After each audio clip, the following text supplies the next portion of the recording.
Percent means divide by 100.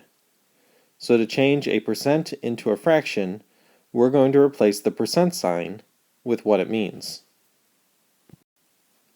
So for example, 37% would mean 37 divided by 100.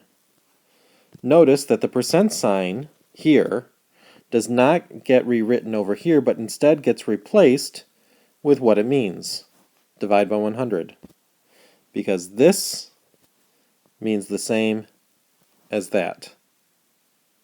Now I want a fraction, so division means fractions, so 37 divided by 100 is 37 over 100. And we should always look to see if we can reduce, which we can't, so 37% is 37 hundredths. For our next example, let's do 140%. So 140% means 140 divided by 100, which as a fraction would be 140 over 100. Now we need to look to see if we can simplify this. And we can simplify this by making it a mixed number, since it's an improper fraction, and we can simplify this by reducing it. So it doesn't matter which one you do first. I'm going to go ahead and make it a mixed number first. So 100 goes into 140 one time with 40 left over. So 1 and 40 hundredths.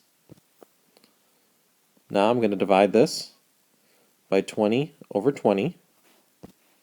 And remember that your whole number is going to stick around. It doesn't just disappear. So this will be 1, and then 40 divided by 20 is 2, and 100 divided by 20 is 5. So my final answer, 1 and 2/5. Now for our next example, let's do a mixed number inside of our percent. Let's do 12.5%. So this is 12.5 divided by 100. Now since we have a mixed number divided by a whole number, we're going to want to change both of these into fractions before we divide.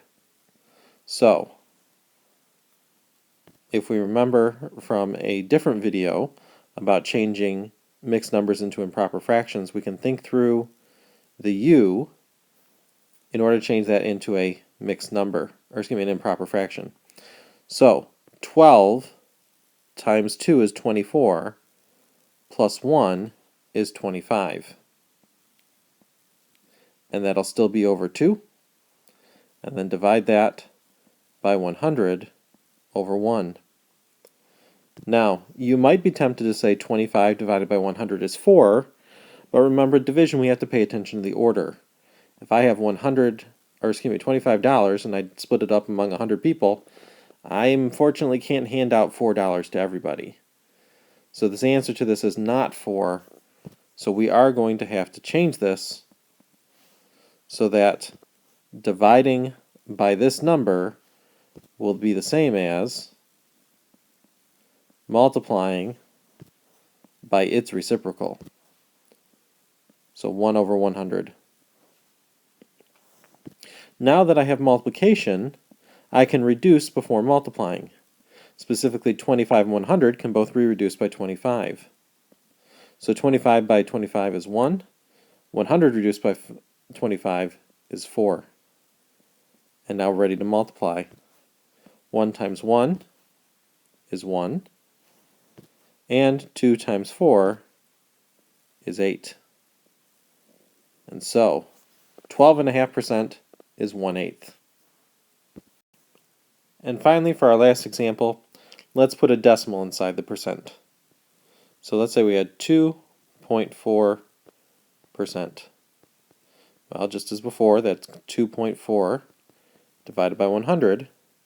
This time I'm going to go ahead and turn that into a fraction.